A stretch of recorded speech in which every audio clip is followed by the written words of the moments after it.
So, ito is empanada sa Taal. Ang ano niya is gulay. Medyo ininit ko na sunog ng konti.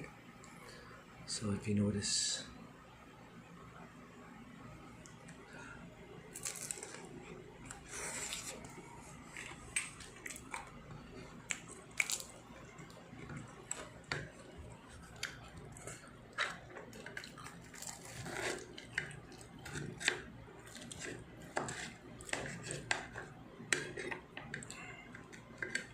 So, yun yung gulay niya sa loob. Okay.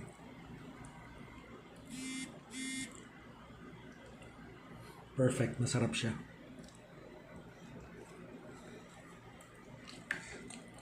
Ito naman, sisig sa Chill Out Diner.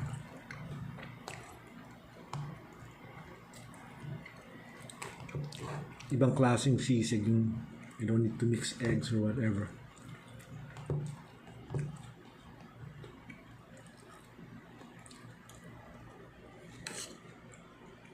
Rice.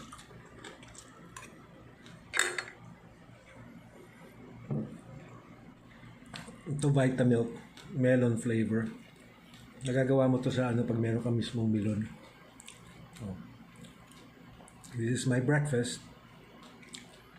Have a blessed Sunday, guys.